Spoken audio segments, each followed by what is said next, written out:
School के अंदर पढ़ाई चल रही होती है। तभी टीचर अपनी जेब से 100 रुपए निकालकर स्टूडेंट्स से पूछते हैं कि अगर मैं यह 100 रुपए आपको दूं तो आप इससे क्या खरीदोगे। एक स्टूडेंट कहता है चॉकलेट खरीदूंगा, एक कहता है समोसे खाऊंगा। तभी एक स्टूडेंट कहता है कि मैं अपनी माँ के लिए चश्मे खरीदूंगा। उन्हें कम दिखाई देता है। टीचर कहते हैं कि बेटा वह तो तुम्हारे पिताजी खरीद लेंगे। स्टूडेंट रुआंसा सा हो गया और बोला मेरे पिताजी नहीं है, मेरी माँ दूसरों के घर में बर्तन मांजती है।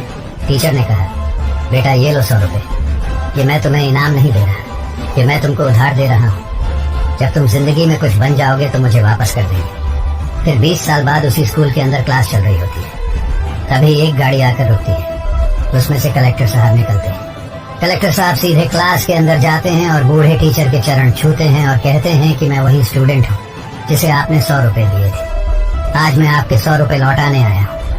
आपकी कृपा से कलेक्टर बन गया। निष्कर्ष, अगर आप अपने लक्ष्य के प्रति समर्पित हैं तो आप कुछ भी बन सके। और हाँ, लाइफ में है कुछ करना तो इस पेज को फॉलो करो ना।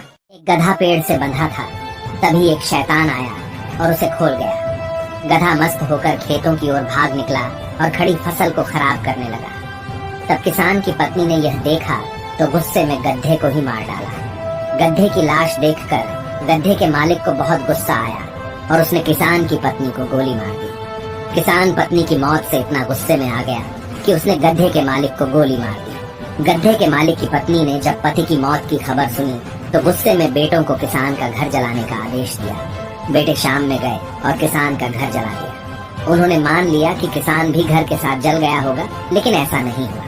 किसान वापस आया और उसने गधे के मालिक की पत्नी और बेटों तीनों की हत्या कर दी। इसके बाद उसे पछतावा हुआ और शैतान से पूछा कि यह सब नहीं होना चाहिए था, ऐसा क्यों हुआ। तब शैतान ने कहा मैंने कुछ नहीं किया, मैंने सिर्फ गधा खोला, लेकिन तुम सबने रिएक्ट किया, ओवर रिएक्ट किया और अपने अंदर के शैतान को बाहर आने दिया और आपस में लड़ने लगे। निष्कर्ष, कई बार शैतान हमारे बीच सिर्फ गधा छोड़ता है और बाकी विनाश हम खुद कर देते हैं। अब वो परिवार, रिश्तेदार, पड़ोसी, धर्म किसी भी रूप में हो सकता है। उसे छोड़ने वाला शैतान खुशी से रहता है और हम हमेशा किसी न किसी बात को पकड़कर आपस में लड़ते रहते हैं और खुद अपना विनाश कर लेते हैं। फिर बाद में पछतावे के अलावा कुछ नहीं बचता है।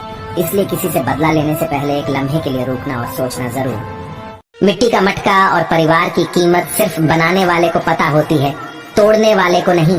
रोज लड़ो और चाहे खूब झगड़ा करो, लेकिन परिवार से अलग होने की कभी मत सोचो, क्योंकि उन पत्तों की कोई कदर नहीं होती जो पेड़ से अलग होकर गिर जाते हैं।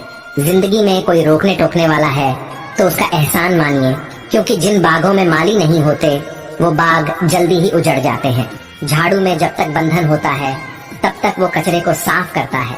बंधन खुल जाने पर झाड़ू खुद ही कचरा बन जाता है। इसलिए हमेशा अपनों के बंधन में रहे।